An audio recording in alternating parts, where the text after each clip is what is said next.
This is Geek Gab with your host, Brian Nehemiah, and me, Daddy Warpig. We are back.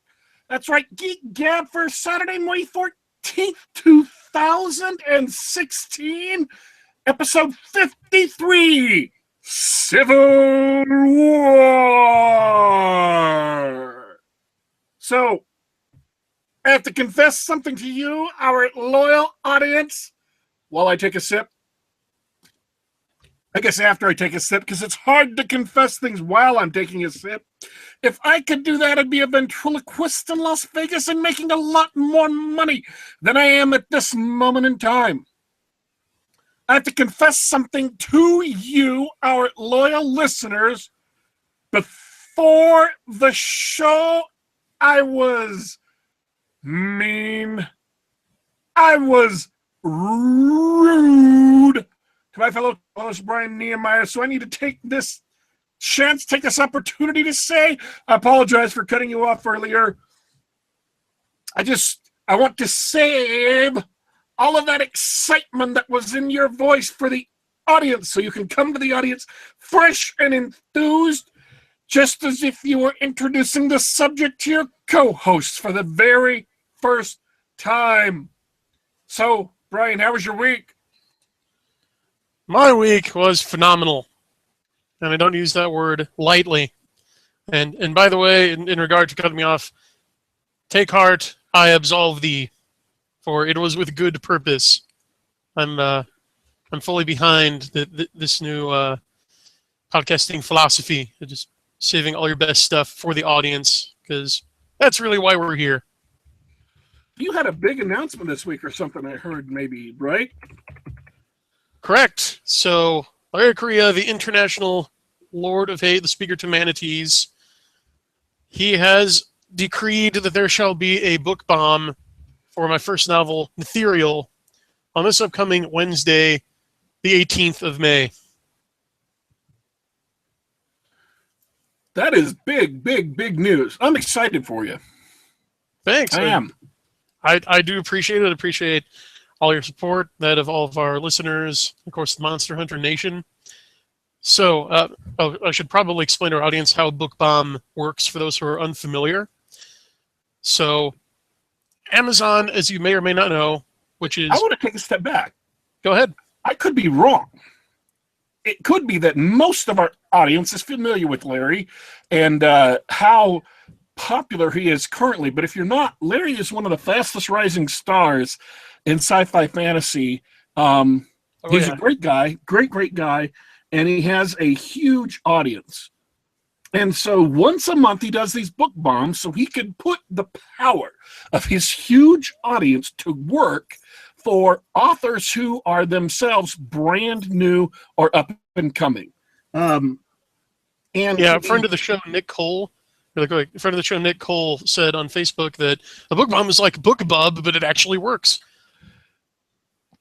So it's a great, I think it's a very, very generous thing that he uses the platform he has to help highlight other authors, to help give them a kick up.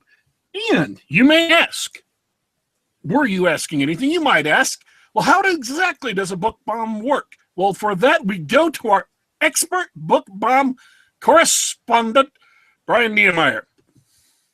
Thank you. So, as you guys may know, Amazon.com, largest book retailer in the world, my main retail partner, okay, they rank the various titles on their website. So the lower the rank, the better.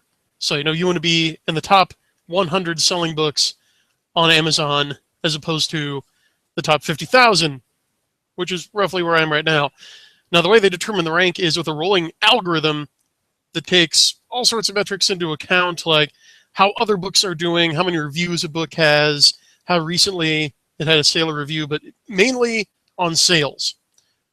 So what Larry figured out is if you can get a large number of people to all buy the book on the same day, it will massively lower the book's rating. It will cause it to plummet. So, as a result, Amazon's algorithm itself takes over and starts promoting the book to Amazon users. You can just wind it up and let it go. And more importantly, as Larry says, the author gets paid, which of course is always nice. So how does one participate in a book bomb, you might ask? Well, it's very simple. You don't have to actually visit Larry's blog, although you should, because it's always engaging and interesting. All you have to do is purchase a copy of the book in question, which in this case is mine, on the designated day, and that's it. You have book bombed and ethereal. All right, so that's the 18th, which is in 4 days, Wednesday. Correct. And feel free to join in and take a look at the book bomb. I'm excited about it, and I am. I don't have anything else to say about it. It's great. It's congratulations. Here's the thing. To be picked for a book bomb, it's not like Larry goes out and says, "Oh, you're an aspiring author. I think I'm going to book bomb you." Larry actually reads the book and decides if, one, it's high enough quality, and two, if it's something that his audience would tend to like. And so he exposes them to books and he thinks, hey, this will be something that you'll think is cool. So being picked for a book bomb by Larry means he thinks that you're a good enough writer that he's willing to put his name on your book. And here's the other thing. At one point in time, this aspiring author was selling their book independently at conventions. And Larry ran into an editor he knew and said to this editor, "This woman, she's a female author, has a great book. You guys ought to buy it and publish it." And the editor says to Larry, "Will you book bomb it?" And Larry says, "Yes." And the editor picked up the novel and added the writer to their publisher. They started publishing that writer. So just on the strength of Larry saying he would book bomb the book, they decided, and I don't know which publisher it was. It was Kevin J. Anderson's Wordfire imprint. Okay. Just based on Larry's say-so that he would book bomb it, they were willing to take a chance on a brand new author. So if you have not as of yet been interested enough in Brian's work to read it, this is a massive vote of confidence from Larry Correia, the International Lord of Hate. Long may he reign. I'm just super, super grateful to Larry and the Monster Hunter Nation and all of his readers. I mean, this is a big deal. I worked really hard to get here, but couldn't have done it without you. All right. On to the main subject. We've got two things we want to talk about today, in addition to the mega big announcement.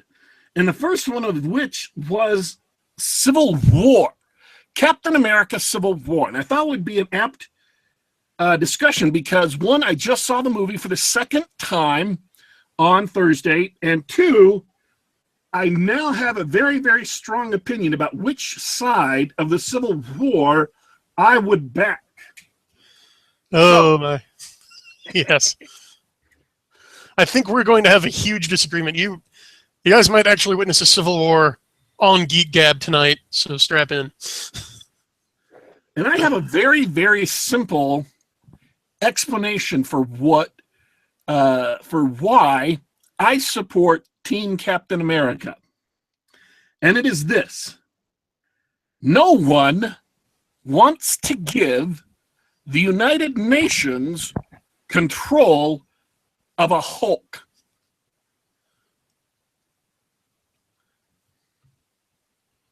Is that your opening argument?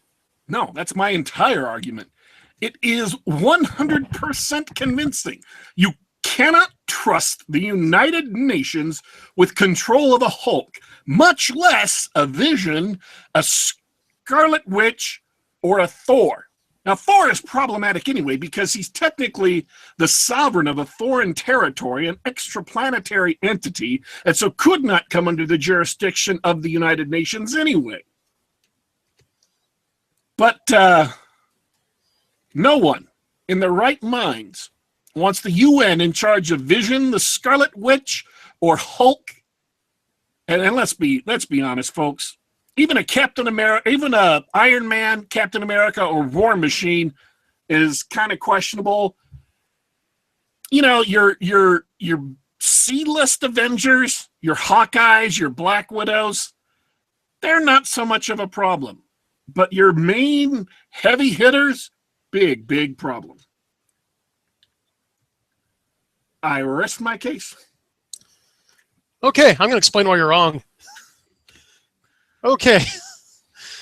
So I can understand people being skittish with having the UN in charge of a Hulk. Let's stick with your strongest premise, okay? Because I mean we all know the Hulk is by far the biggest elephant in the room. The last time I was in New York, I kind of broke Harlem. Right. Exactly. And that's why they keep referring to, tongue in cheek and first season of Daredevil. So, yeah, the Hulk is a walking thermonuclear device. He's capable of comparable amount of destruction to a nuke. And that was the argument that General Ross made in the movie. And that argument is equally convincing, if not more convincing. So, okay.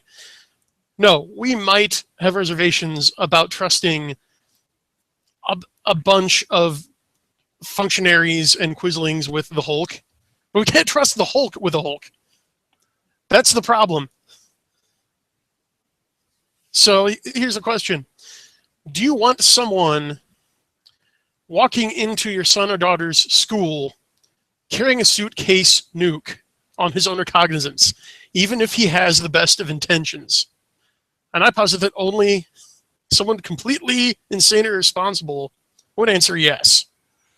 Well, you also have to remember that these are the same people who wanted to nuke Manhattan to deal with the Chitauri invasion. Not only wanted to, actually physically did launch a nuclear weapon at Manhattan. They were going to wipe Manhattan off the map in order to deal with the Chitauri invasion. And two, these are the same people who allowed Hydra to compromise every single level of government from top to bottom, presumably including the UN, and who still to this day, Hydra has not been yet rooted out. Although that might have been taken care of in the last few episodes of Agents of S.H.I.E.L.D. There were signs that the remnants of Hydra had been largely eliminated. So, yes, you can say we can't trust the Hulk because he's the equivalent of a nuclear weapon. But the Hulk doesn't trust the Hulk. You clearly can't trust the people who wanted to literally nuke Manhattan. Even the Hulk wouldn't have caused as much devastation to Manhattan as a literal nuclear weapon. And that is, I think, where the analogy is a little bit flawed. The Hulk can cause a lot of damage. And depending on what plot line you're looking at, even, and I haven't read these, so I'm not well versed on the comic book Hulk in the most recent World War Hulk issue, where every hero on the planet tried to take on the Hulk and was defeated. Sounds all right. But the rest of the Avengers are not as powerful as the Hulk. As World War Hulk clearly showed. They are less equivalent to a pocket nuke and more equivalent to, a large piece of artillery. And that the discussion can split to one of two ways there. But I think the best thing to point out is, in order to, if some superheroes, and the number of superheroes in the Marvel Cinematic Universe are growing at an exponential rate, and we're having Captain Marvel and Doctor Strange, who are both heavy hitters, coming up, so they'll be active soon. In order to control them, you have to have a squad of, in essence, superpowered police. And that's exactly what we saw in the Captain America movie, is what happened when superpowered police tried to shut down a superpowered group of, nonconformists. Even Vision, who is supposedly super genius smart and insanely powerful, when it came time to stop two people, Captain America and Bucky, from making it to a jet, decided to cut down an entire tower with his laser beam vision out of the Infinity Stone, causing how many millions of dollars of damage. It doesn't do you any good to say, well, if everyone were under control of the UN, we wouldn't have battles like this, when not everyone will be under control of the UN. Not even all the heroes will be under the control of the UN. And you can't assume that the villains will be under control of the UN. Even if every single hero on the planet said, yes, we will sign up with the United Nations, you would still have villains, these battles would still occur, and they would still be just as destructive. The solution doesn't actually solve the problem it is ostensibly aimed to correct. Oh, well, I'm not saying there is a solution to the problem. Because to address a few of your points here, first of all, the UN clause is what kept me from fully signing on to Team Iron Man. Because I agree, the UN is so corrupt and inefficient that they certainly would not solve the problem. They might actually make it worse by keeping the Avengers from going into certain hotspots and averting worse disasters with all the red tape. So I agree the UN should not oversee the Avengers. However, I'm sorry, I hate to interrupt you. I'm just going to say one thing quick. To amplify on your point, if, for example, Dr. Doom existed in this universe, he's the sovereign of his own country, as is the Black Panther, Prince of Wakanda. And so if the UN were in charge of this, those two national sovereigns could manipulate alliances in the UN and block the Avengers from going into their countries, even if it was necessary. So right. I'm trying to amplify on your point. I agree with what you're saying. That's a great point. However, like you pointed out, I'm cynical as to whether there is any stopping this, and that's what Vision hinted at. If you follow his argument, he's basically saying that since Tony Stark revealed himself as Iron Man, the number of enhanced humans appearing has been increasing exponentially, so has the appearance of superhuman threats, and the two must inevitably clash, which inevitably leads to catastrophe. And no agency, not even other superhumans, have shown themselves capable of averting that. So the only thing we're left with is a question of sovereignty, as you said. I posit that if we, the citizens of the nations of the earth, are going to have these post-humans duking it out, we should have a voice and we should have a say in it, even if it's just to lodge a futile protest. It's that old saw about, the gods tussle, when the elephants battle, the grass suffers. What about, Joe and Jane average, just trying to send their kids to school and, pay their mortgage, work their day jobs? We should have an ability to make a statement or lodge an opinion on this. And the UN is absolutely the wrong organ to do that, but there should be at least something that says, hey, we don't want you guys settling your differences on our soil. I think that it is entirely reasonable for any given nation in the Marvel Cinematic Universe to pass laws that say if they want to. Obviously, in China, you're going to have a dictatorship that says to a superpowered person, do what we tell you to do. We'll murder your family. You murder your family's family. We'll murder your entire hometown, whatever. In the United States of America, for example, I think it's entirely reasonable to have instead of having a governing body that orders all the supers around, who have instead a punishment for supers who step out of line. I mean, laws that say, look, if you're an enhanced person and you engage in activities which do whatever. I mean, whatever standards you want to use for them. Reckless endangerment. We have equivalent statutes for driving cars. We have equivalent statutes for firearm ownership, where if you are recklessly using your abilities to drive a car, because cars are dangerous, you can do a lot of damage with a car. You can do a lot of damage if you drive drunk. It would be entirely appropriate to have a law that says if you are using your superpowered abilities and recklessly endangering the lives of others, we can bring you up in front of a court, we can charge you, we can lawfully imprison you, and at that point, anyone who resists arrest, who resists appearing before a grand jury, who resists a subpoena, if these are lawfully administered according to the same legal techniques, the same rights that apply to everyday average ordinary citizens, then yeah, they're in effect, they've become or chosen to become a supervillain.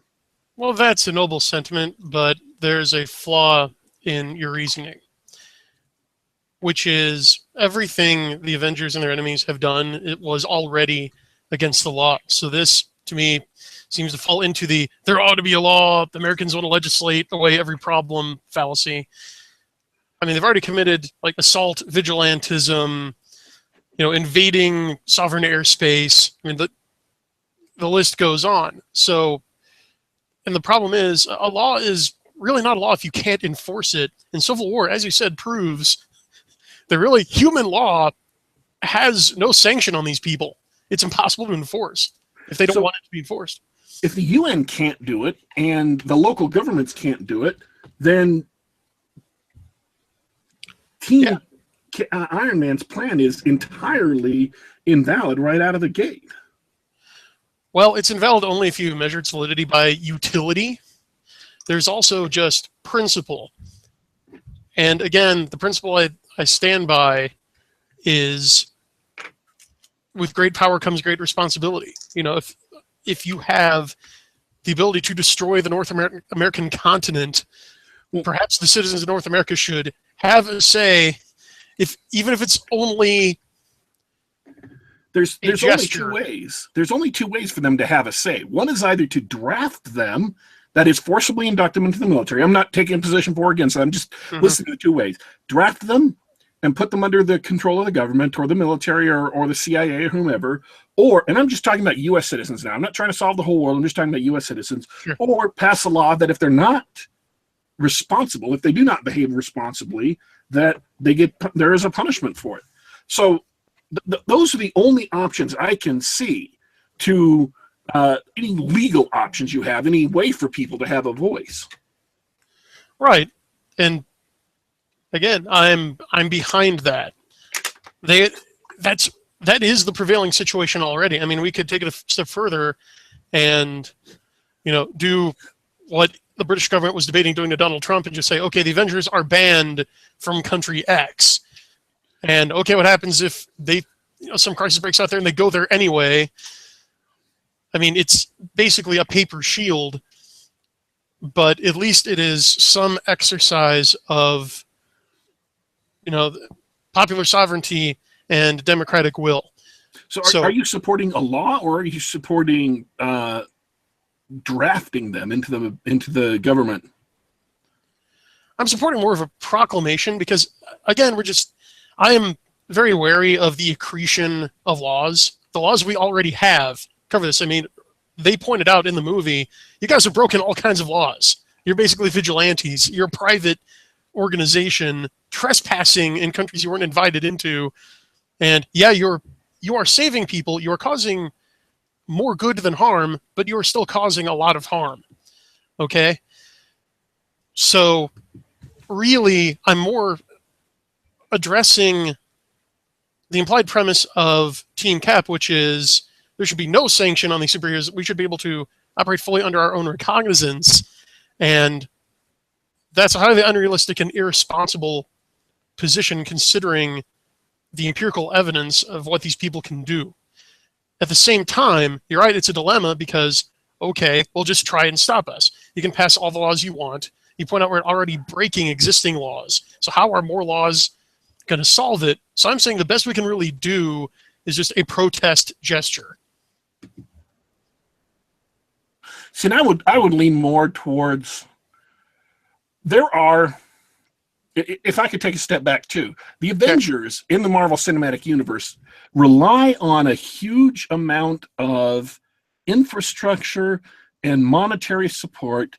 It used to be from S.H.I.E.L.D., and then it changed from S.H.I.E.L.D. to Stark Industries, apparently. Follow the money, I see. And so you may not be able to physically capture them. But at the same time, if they insist on acting in violation of the law, insist on acting irresponsibly, you can freeze accounts, you can invalidate patents, you can seize physical property. There are all kinds of legal maneuvers that can make life very, very difficult for the Avengers. If nothing else, they have to park those Quinjets somewhere, and they have to get gasoline. They have to get aviation fuel to stick in them, and those things aren't cheap. And with the amount of wear and tear on Iron Man suits, with the amount of wear and tear on costumes, with the amount of bullets expended, all of that, it requires a significant amount of money, which is a vulnerability. I think you've got it. I think you put your finger on it there. Yeah. Freeze Tony Stark's accounts. And put sanctions on Wakanda. Yeah. I mean, and in effect, what happened is Tony Stark and his Avengers signed up and are under the Sokovia Accords, which I oppose. I think that a nation-by-nation law enforcement regime is the best, where each individual country monitors their own borders rather than trying to put it under a corrupt organization like the UN that is so vulnerable to being gamed. And Captain America's team has fled. In the comics, this group was called the Secret Avengers because in order to fight crime, they had to do it underground. They had to do it in secret. The Secret Avengers have had to flee to a foreign country, which shows that, you know, in effect, whatever policies they put in place kind of worked or might have worked under my proposal. I like it. No, fully agreed. I think we might have solved this one. All right, well, we are almost out of time. You had a good idea for another topic that we can talk about, not next week, but maybe the week after that? Sure. Okay. And to remind folks, next week on Friday, so this coming Friday the 20th, we are going to have special guest Razor Fist from the Rageaholic vlog by popular demand. And that's at, again, if I've got this correctly, 8:30 New York time, Eastern time, 7:30 Central, 6:30 Mountain, 5:30 Pacific. Razor Fist right here on the Gab. So thanks for tuning in, folks. Any last words, Brian? Yeah, I'd love to see reasoned debate work the way it should. We each put forth premises and somewhat modified our opinions and came to a shared understanding. It's beautiful. All right, folks. Thanks for tuning in to Geek Gab, episode 53, Saturday, May 14th, 2016. Just imagine, folks, if Captain America and Tony Stark, if Steve Rogers and Tony Stark had talked their problems out the way me and Brian have, there might not have been any real, cool movie to watch. So in retrospect, it's better off that they didn't. Amen. Thanks for tuning in, folks. This has been Geek Gab. Me and Brian, we're signing off. Signing off for now, but don't worry. We will be back.